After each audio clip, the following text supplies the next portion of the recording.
I'm Mike Costello, and I'm here with Dr. Iris Freelander, and we'd like to talk to you today about dreams.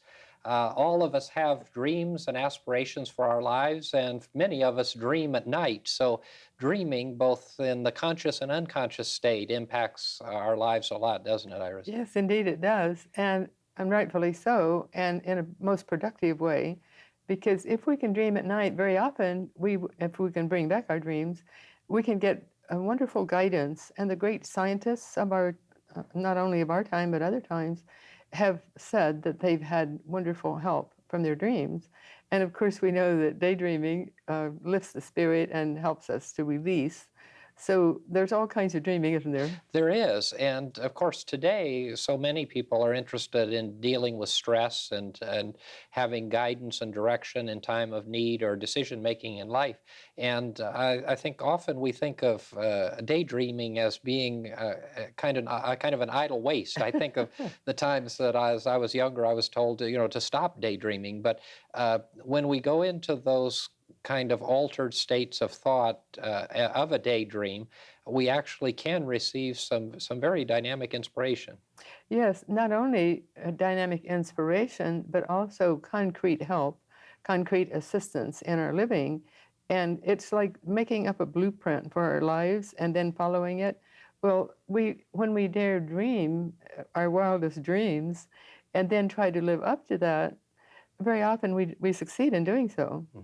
And of course, a lot of what we teach in New Thought metaphysical philosophy has to do with the creative power of thought or the creative power of our minds. And so as we dream, or as we create dreams for our lives and aspirations in our lives, we begin to set in motion a dynamic of creative mind. Yes, and it's very similar to prayer life, isn't it? We pray for what we want, and we pray for certain things in various ways, but very often they come true because we believe they will come true. So it can become concrete simply because we are building the archetype. And as we build the archetype, it comes down. And as you say so often in your lectures, that everything is created by thought. The chairs we sit on and so forth is created by thought. Well, it's the same dynamic, isn't it? Very much so, very much so. So our minds, and for a lot of our viewers, this from a spiritual standpoint and from a psychological standpoint, may be a new and different concept to understand fully and completely or at least superficially, the power of creative mind and the fact that we do create our world and we create everything in our existence through the way that we think. Yes, and it could be equated with brainstorming. You get a group of people of like mind together, and they brainstorm, and they come up with an archetype, a complete idea, and then they follow through on that. Well, the same is true with our dreaming, our daydreaming, and our dreaming, and that which we dare dream for. Then it all comes together when we create that archetype and then bring it down. Dreaming is really another word for visualization, isn't it? For this dynamic of creating a vision in our minds and then allowing that vision or that thought process to come into manifestation. I hadn't thought of it like that, but that's an exciting thought, isn't it? Because it's our higher mind that's working, not our conscious mind. And so in order to have something manifest, we have to bring it up to through our conscious mind, past our higher mind, and then it works. But that's a very lovely thought. Let's talk a little bit about our higher mind or our higher consciousness. And so often words do kind of divide us. And so people from very traditional spiritual backgrounds may find that to be a new word or concept, but it really is a concept that's alive and well in all areas of spirituality. But we use the term higher consciousness or higher mind. And why don't we talk a little about that? Good. Well, of course, we have the conscious mind and then the subconscious, and some might call that the higher mind, but then we also have the supraconscious, which would indeed be our working from our highest self. And some people say my high self. I used to have a friend who would say, I told my high self, and then she told herself. And I thought that was very lovely because she was being very firm with herself. And she was getting what she wanted in life. Unfortunately, she had had a quite severe accident. She had been one of the first women to sit on the Boston Stock Exchange, and she was in a critical automobile accident, and she survived with her brain and her mind intact, but it was a long struggle for her for quite a long time. But it's interesting that she came to the conclusion of, without consciously thinking of it, I'm sure, of telling herself what she was going to do. Hmm. And she, high self, you're going to do this and you're going to do that. And so, and that's, we can do that consciously or subconsciously. Right. Now, we believe, and of course, many spiritual traditions believe, that there is, or all do, that there's a connection between the divine or God and ourselves. And we see the fact that God has a level of consciousness or a mind, and we actually call that, some of us call it divine mind, that there is the mind of God that is able to connect with our mind, which would be our higher self or our higher mind. And that connection and that realization of the fact that we have a higher mind is the connecting force that we have with Creator God, isn't it? Yes, it is. And there's some metaphysicians give a name to that mind, and they call it the holy monad. And the holy monad is the God part within us. And some people say spark. I like to think it's more than just a spark within us. I like to think it's a flame, or more than a flame, but it's within us, and that's our connection with Creator God. And it's we can see that it really works that way. And then there's the Adonai that surrounds, like a sheath of splendor surrounding the holy monad. But if we think of ourselves like that, it gives us greater self-worth, because we realize that we are indeed co-creators with Creator God. And we realize that each person is a part of God, and not only we, but every person has that God part of self. And so as we can honor people more fully just by knowing, well, they are a part of God, and honor ourselves because we are. And so when we look at our lives like that, it gives a greater value to life itself, doesn't it? It does. And it calls us to look beyond the place where we are in life, if we're at a place where we don't want to be, and into the reality of who and what we have the divine potential to be. Exactly. And we know that the presence and power of God has created within all of us limitless potential, and that we have access through this higher consciousness, through this higher mind, to divine mind, which is the connection, the full aware connection between our conscious thought and mind dynamic with the mind dynamic of God. And then we're guided and directed to do and accomplish all of the things that we would ever want to accomplish, because we are co-creators, we are empowered, we are strengthened to a limitless extent. And in that view, we then have every resource at our command, don't we, if we're able to make that connection. Exactly. And I hear what you're saying. What you're really saying is that when we daydream, or even dream at night, but particularly let's stick with daydreaming because then we're conscious of that, we are connecting with Creator God. It's our holy monad connecting with Creator God. And so we are making that connection because we're getting the conscious mind out of the way. We're not thinking with our conscious mind, we're thinking with our higher aspect of being. And when we do, then we're more fully in attunement with the divine. Mm-hmm. For traditional believers, especially traditional Christians, a part of that is, or a way of understanding the concept, although what we're talking about is a little more dynamic, but is the idea that that we can behold the presence of God, or the Christ presence, in all of the people around us. And as we see that divine potential, then we see that higher mind or higher consciousness that is resident in every human being. And it's really important for us to understand, and you said it so well a few minutes ago, and it's certainly a big part of our faith tradition, that resides, that higher self, that higher consciousness and awareness resides in every one of us. Yeah. Now, our behavior may not be consistent with that, and that has to do with our conscious mind, and it has to do with the experiences of this life. But it's really important for us to understand that everyone, even the ones that we think are the worst, have that divine higher self. But it is that the higher self, or the higher higher mind or higher consciousness is being suppressed and controlled by the physical mind. And when that happens, then we behave in all kinds of inappropriate ways. But that doesn't change the fact that there is the ability to dream and to raise our consciousness and to raise our life to a higher level than where we are. And it doesn't matter how low we have come. We're able to rise out of that. And so it doesn't matter what anyone's done or what they've said or how they've behaved. And that has to do with really reconciliation and forgiveness at its core. Isn't that the way that we would think about it? Yes, it is. And we can not like someone's actions or what they do, but we can still love the person. And I know someone who used to say, well, you don't love me just because they were being disagreed with. And that has nothing to do with it. We can love the person for who and what they are, but not for the action at the moment. And so we can keep that in mind as we think of daydreaming and dreaming and daring to dream our lives in full, a full plan, a blueprint for our lives.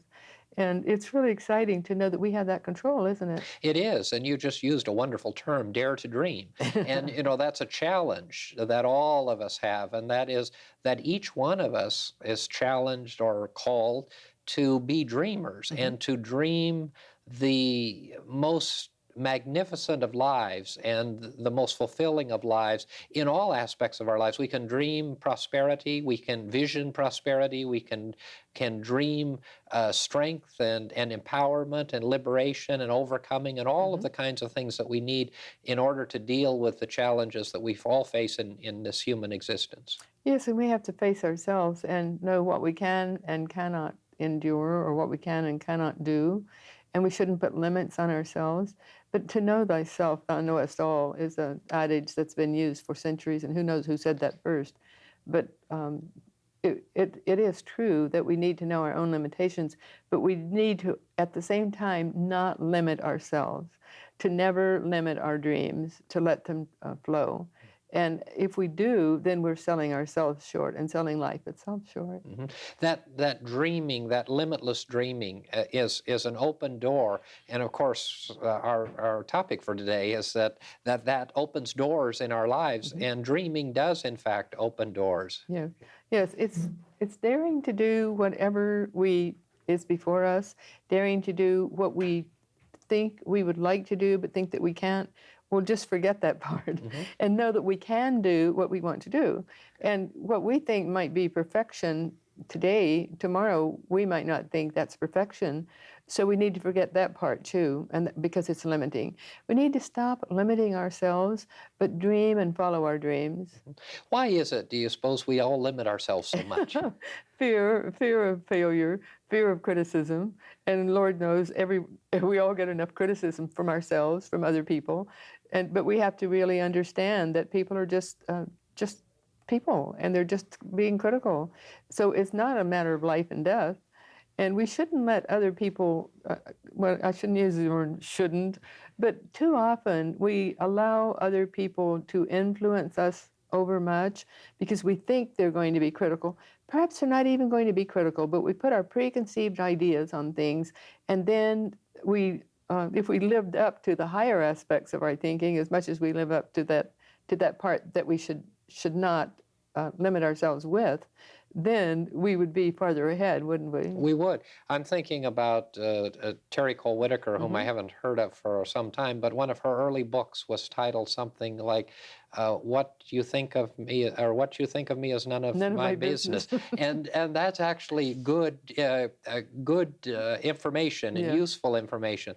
And it really has to do with the fact that we are so influenced by those around us, and it begins in early life.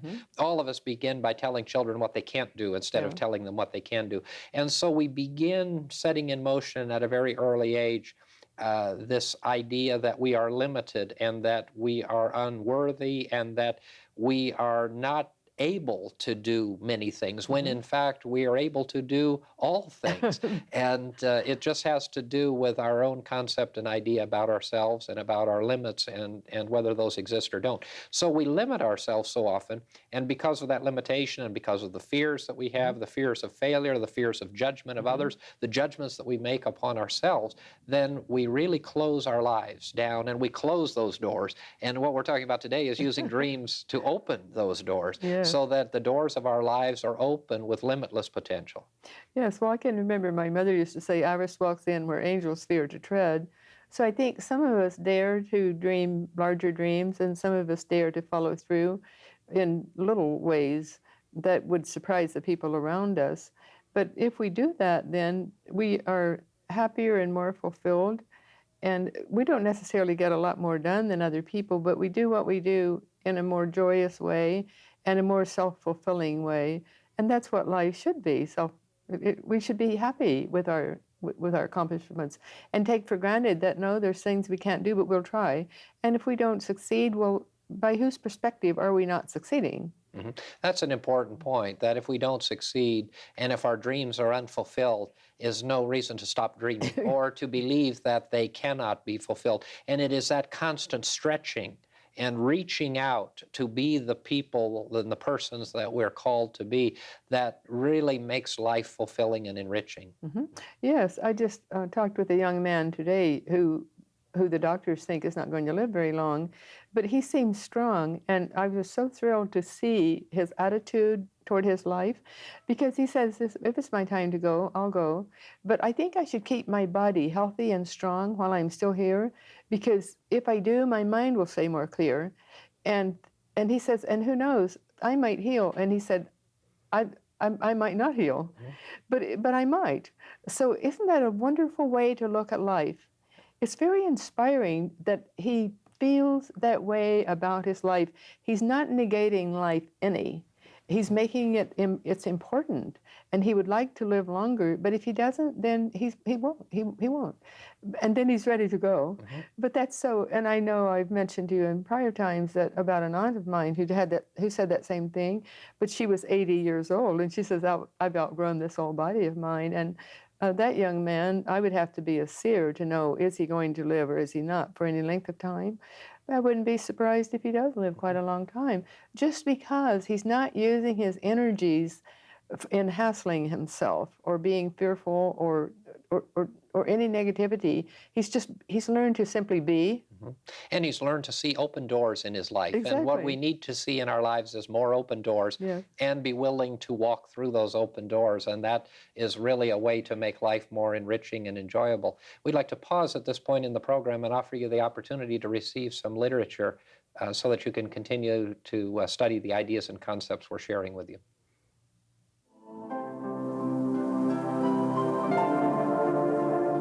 We would like to offer you the opportunity to receive one of these free booklets to further your understanding of the New Thought message of confident living. Each month we will feature a different booklet, which will be mailed to you free and postage paid. Simply address your request to Confident Living at P.O. Box 7726, Long Beach, California, 90807.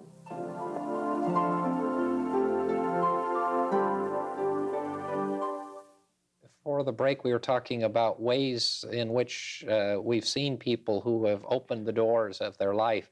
And the young man that you spoke of and your aunt, we've both, in our counseling work and in our spiritual work, have seen people that have such monumental challenges, including people who are faced with seemingly terminal illnesses, who are able to live with open doors and be willing to walk through them. And yet there are others who are defeated by the simplest of things. And it really has to do with the creative power that each of those two different groups have to be able to see life and to have vision and dreams about the future.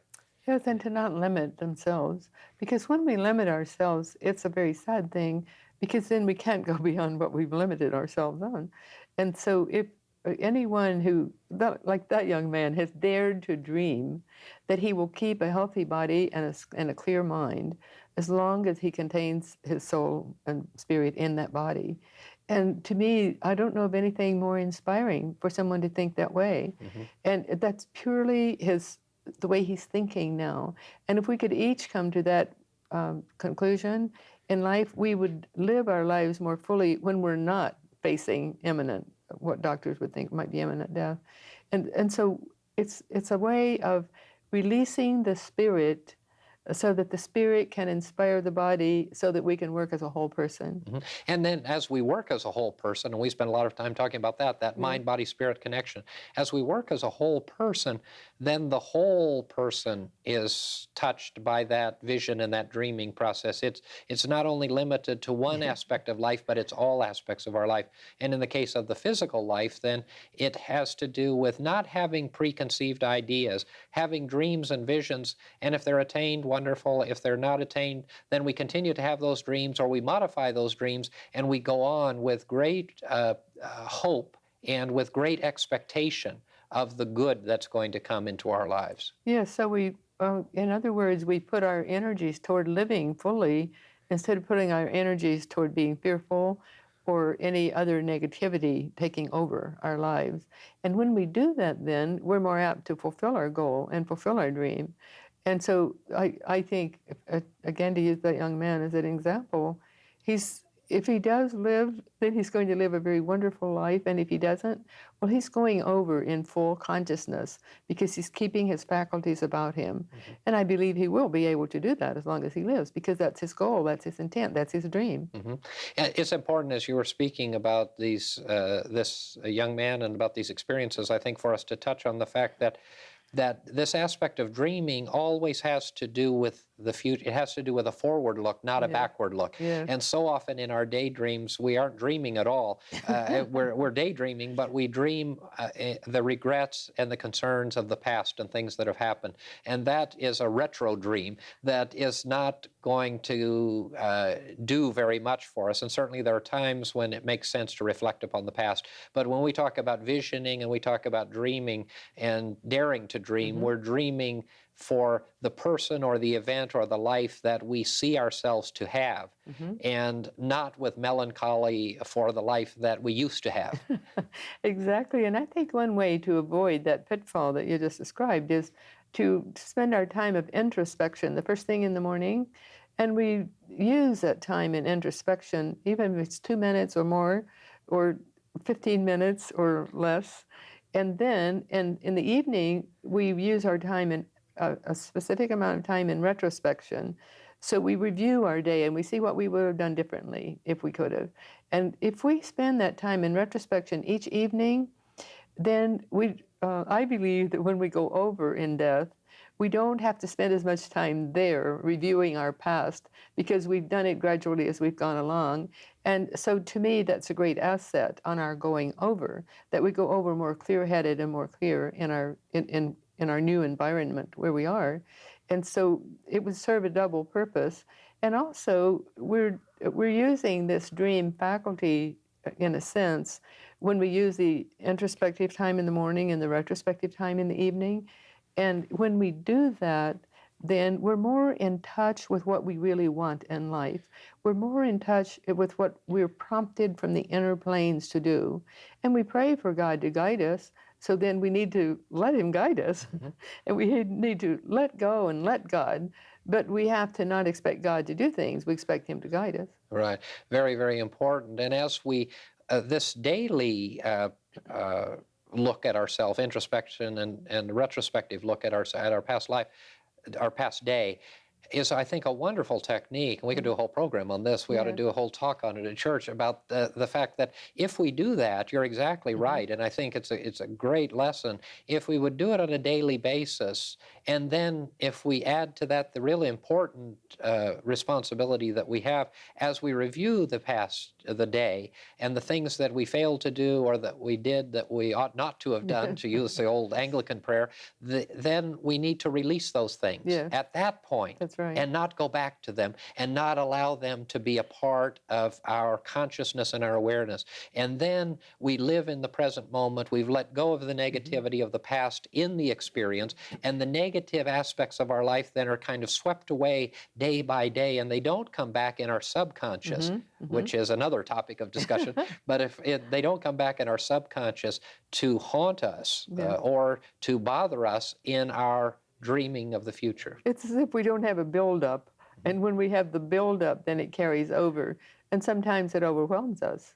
But we can, if we keep our bearings and learn to just simply be, then we're never overwhelmed with life's exigencies if we learn to simply be. And that's a very beautiful way of life, and it's something to dream toward, to dream for, to dream about, and to follow that dream. It comes about by taking one day at a time, which of course in the 12-step program and other wonderful programs that have been successful, it works. And that is, as we take one day at a time, we take life in small bites. And I think that's a gift that God gives us by giving us a 24-hour day. So we have this conscious time of 12 to or more hours a day. And so then we can review that. We can let go of the things that we need to let go of. We can learn the lessons. We can acknowledge and thank God for that day. And then we can go to sleep dreaming about the day to come and the years and the weeks and the rest of our life. And so it's a real wonderful process. And I think you've got a marvelous thing there. I see a book in that, Iris. Well, we'll have to work on that. Of course, you've already written one book and probably have more in your head to write. So there's so much that we can put serious thought to, and writing books is simply serious thought. And many of us never write a book, but we can, in our own mind's eye, see that we have, because there's so much that we can do in our own lives to free ourselves of the sludges of life. And I think that's what a writer does. They put all this down in a very wonderful way. So as we talk with our audience about daring to dream and dreaming enough and following the dream, then it's simply releasing themselves of the heaviness of life and looking at the beautiful aspect and seeing everything that happens as having a potential for good. And your affirmation last Sunday in church was just that, wasn't it? It was, yeah. And seeing the good in everything and giving thanks for everything is so important and so much a part of the life that we need to have for dreams. Yes, and again, to use this young man as an example, he's using his life for the good now. He may be very ill, and he is obviously ill, but he might not be as ill as certain professionals think he is. And he's taking life in a very wonderful way. I just think that that's so marvelous. And we can all take a lesson from that to not make such a big deal about the problems of life, but to just accept, yes, this has happened, but we know we can make it better. Absolutely. And we can make all of life better by opening the doors of our lives through understanding and using dreams. We hope that the information we've shared with you has been useful, and we look forward to seeing you next time. Mike and Iris would like to extend a cordial invitation for you to join them this Sunday morning at 11 a.m. for our weekly celebration service at the beautiful Seaport Marina Hotel at the corner of Pacific Coast Highway and 2nd Street, adjacent to the Marina Pacifica and Marketplace shopping centers. You will experience the musical talents of Ms. Denise Dumeyer. There will be a guided meditation, prayers, spirited music, and a dynamic, life-changing New Thought message. Please join us this Sunday. You will be warmly welcomed into the company of like-minded, positive, and uplifting people. And remember, whatever your dream, whatever your vision, you can attain it through confident living.